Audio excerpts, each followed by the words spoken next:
शिक्षा के क्षेत्र में काम करने वाले संगठन मिशन एजुकेशन के राष्ट्रीय अध्यक्ष शफी देलवी ने ऐलान किया है कि आने वाले नगर निगम चुनावों में उनका संगठन मिशन एजुकेशन सिर्फ और सिर्फ काबिल उम्मीदवार को ही अपना समर्थन देगा। इसके लिए उन्होंने बाकायदा एक कमेटी का गठन किया है। 17 सदस्यों वाली ये कमेटी दिल्ली के अलग अलग हिस्सों से चुनाव लड़ने वाले काबिल उम्मीदवारों का चयन करेगा। उसके बाद ही किसी भी तरह के समर्थन का देखिए, ऐलान किया मिशन जाएगा। एजुकेशन का ताल्लुक तालीम से है, तालीम का ताल्लुक स्कूलों से है, और स्कूल सैकड़ों स्कूल नगर निगम के भी हैं, चुनाव नगर निगम के हो रहे हैं। और हमारे यहाँ अब तक हमने ये देखा है कि नगर निगम के चुनाव में सरकारी नगर निगम के स्कूलों की कोई बात ही नहीं हो पाती है, कोई चीज़ कोई इशू नहीं बन पाता उसके लिए। अच्छा, फिर कोई भी बात हो इलेक्शन के बाद में एक चीज़ रह जाती है, सड़क, पानी, बिजली। असल इशू तो कोई होता ही नहीं किसी तरह का भी, कहाँ पे उसमें कैसे हो रहा है, एडमिशन कैसे हो रहे हैं, बच्चे क्या कर रहे हैं, स्कूल में तालीम कैसी चल रही है। तो इन सब चीज़ों के लिए हमारी ज़रूरत ये है कि कैंडिडेट जो आए, किसी पार्टी का भी हो, चाहे वो आज़ाद क्यों ना हो, लेकिन आदमी काबिल होना चाहिए जो आम के मसाइल को उठा सके, बुनियादी इशू पर बात कर सके। और हमारे मिशन एजुकेशन ने इस चीज़ को सामने रखते हुए एक जायज़ा कमेटी बनाई है कि हम पार्टी की बुनियाद पर किसी को सपोर्ट नहीं करेंगे, बल्कि कैंडिडेट की काबिलियत और सलाहियत की बुनियाद पर हम सपोर्ट करेंगे। तजुर्बा उसका अगर तजुर्बेकार है, पहले लड़ चुका है, पहले इलेक्शन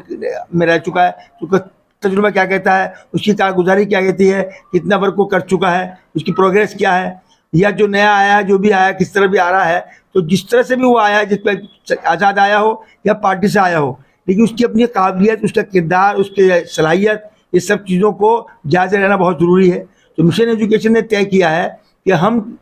इस इलेक्शन में मिशन एजुकेशन काबिल और बासलाहियत उम्मीदवारों की हिमायत करेगा, किसी पार्टी को अंधा बन के किसी पार्टी को फॉलो नहीं करेगा, और किसी तरह से भी किसी भी कैंडिडेट के दबाव में आके कोई काम नहीं करेगा, बल्कि देखेगा कि आवाम का फ़ायदा किसको जिताने में है। आवाम से भी उसी बात की अपील करेंगे हम। आगे आवाम का काम है कि वो उस पर किस तरह असर लेती है, लेकिन हमारा काम जितना है कि हम 17 रुकनी कमेटी पूरी दिल्ली में बनाई है हमने, ओखला में, नांगलोई में, मंगोलपुरी में, जमुना पार में, सब जगह हमने कमेटी बनाई है। अपनी कमेटी के हमारे मेंबर हैं, और वो जायज़ा लेके हमको बताएंगे। हमने उनको 24 नवंबर दी है तारीख, 24 नवंबर तक हमें बता दो आप कि कहाँ पे कौन सा कैंडिडेट ठीक रह सकता है, चाहे वो किसी पार्टी से भी हो, किसी से भी हो, लेकिन आदमी की सलाहियत के ऊपर, कैंडिडेट की सलाहियत के ऊपर हम काम करेंगे। क्योंकि टिकट तो किसी को भी मिल सकता है, आजकल टिकट तो वैसे ही तोड़ जोड़ का मामला रह गया है, या सियासी ग्रुपबाजी का मामला रह गया है। तो अवाम इसमें क्यों फंसे, सियासत की ग्रुपबाजी, पार्टी की ग्रुपबाजी, लोगों की आपसी कैंडिडेट की ग्रुपबाजी, इसमें आवाम का इस्तेसाल क्यों हो। तो हम जो काबिल उम्मीदवार है उसका इस्तेसाल ना हो, और कौम का, समाज का, देश के वोटरों का इलेक्शन के नाम पर कैंडिडेट लाकर उसका अपने इस्तेमाल न किया जाए उसका, बल्कि समाज के लिए, समाज में काम करने वालों की कमेटी हमारा फैसला करेगी, जो राय देगी जायज़ा लेने के बाद में, तो कौन कैंडिडेट कहाँ सही हो सकता है, हम उसकी पूरी हिमायत करेंगे और उसकी अपनी तरफ से हिमायत की अपील करेंगे।